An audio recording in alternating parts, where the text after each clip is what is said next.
Hello and welcome to Geography through Maps and Diagram series. In this video, we will be studying about the origin and evolution of Earth. तो सबसे पहले अर्थ का evolution से पहले हमको universe का evolution देखना है। तो यूनिवर्स का एवोल्यूशन जो है उसमें जो पुरानी थ्योरीज थी जैसे इमैनुअल कैंट और फिर लैपलास ने उसको और रिफाइन किया था, वो थी नेबुलर हाइपोथेसिस। उसमें क्या था, उसमें माना गया था कि प्लैनेट्स जो हैं वो किसी क्लाउड से बने हैं जो कि यूथफुल सन जो था उससे एसोसिएटेड थे, और जो सन है बहुत स्लोली रोटेट करता था। लेकिन ये 1700s की थ्योरी थी और ये कोई साइंटिफिकली बाद में इसको सपोर्ट नहीं मिला।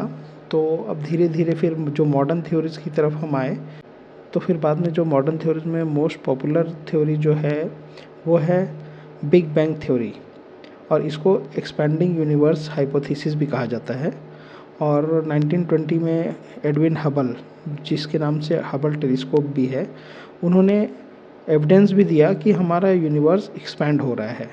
और ये फिर हमारा जो बाद में रेड शिफ्ट जो है उससे भी हमको पता चला कि यूनिवर्स जो है हमारा कंटिन्यूसली एक्सपैंड हो रहा है। आज के डेट में जो सबसे थ्योरी इवोल्यूशन ऑफ यूनिवर्स की जो मानी जाती है वो बिग बैंग थ्योरी ही मानी जाती है। इस थ्योरी में क्या है इसको ब्रीफली देखते हैं। इसमें माना जाता है कि एकदम स्टार्टिंग में यूनिवर्स टाइनी बॉल के फॉर्म में था, बहुत ही छोटा वॉल्यूम था और इनफाइनाइट टेम्परेचर और इनफाइनाइट डेंसिटी था उसका।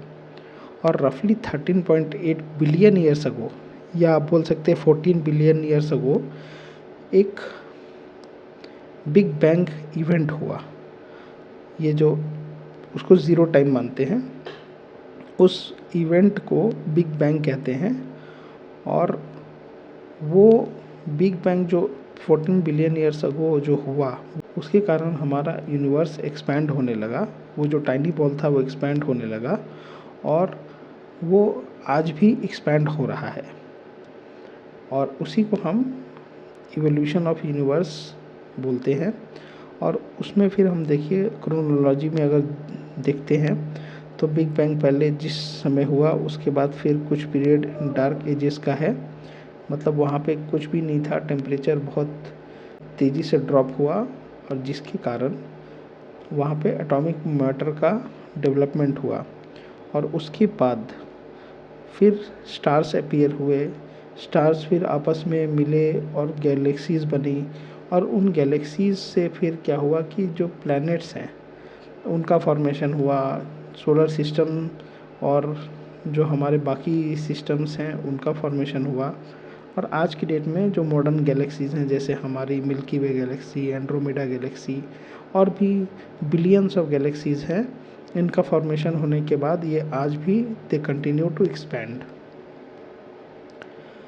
और इसके बाद हम आते हैं अपने सोलर सिस्टम में। तो सोलर सिस्टम जो है हमारा सन है और 8 प्लैनेट्स है, और ड्वार्फ प्लैनेट प्लूटो है, उसको भी हम अपने सोलर सिस्टम का पार्ट मानते हैं। तो ये हमारा जो सोलर सिस्टम है ये मेनली सन और ये 8 प्लैनेट्स हैं। और उसमें जो सबसे इम्पॉर्टेंट प्लैनेट है अपना प्लैनेट अर्थ, और उसका जो ऑर्बिट में घूमता है एक नेचुरल सैटेलाइट मून।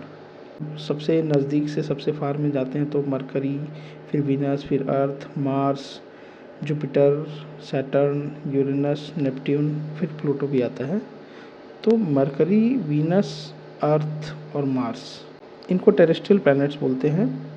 और ये इनर प्लैनेट्स भी बोलते हैं। इनर प्लैनेट्स इसलिए बोलते हैं क्योंकि मार्स और जुपिटर के बीच में एस्टेरॉयड की एक बेल्ट है। ये यहाँ पर एक एस्टेरॉयड्स की बेल्ट है, तो ये इनर प्लैनेट्स बोलते हैं इसके अंदर वालों को। और जो बाहर वाले हैं उनको बोलते हैं आउटर प्लैनेट्स।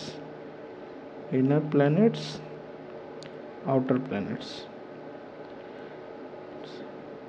और इनर प्लैनेट्स जो हैं 4, मरकरी, वीनस, अर्थ और मार्स, इसको बोलते हैं टेरेस्ट्रियल प्लैनेट्स। टेरेस्ट्रियल प्लैनेट्स इसलिए बोलते हैं क्योंकि वो अर्थ लाइक होते हैं और वो रॉक्स, मेटल्स इनसे बने हुए होते हैं और इनकी डेंसिटी रिलेटिवली हाई होती है। और जो बाहर के हैं जुपिटर, यूरेनस, सैटर्न, नेपट्यून, इनको हम जोवियन प्लैनेट्स बोलते हैं। इसका मतलब होता है जुपिटर लाइक। और ये जनरली ये बड़े प्लैनेट्स होते हैं और डेंसिटी भी इनकी कम होती है और ये मोस्टली गैस से बने हुए होते हैं। तो इनका कॉन्स्टिट्यूएंट होता है मेनली गैस। तो ये हमारा हो गया कि टेरेस्ट्रियल प्लैनेट्स क्या होता है, इनर प्लैनेट्स होते हैं ये, और आउटर प्लैनेट्स होते हैं, जोवियन प्लैनेट्स भी बोलते हैं इनको।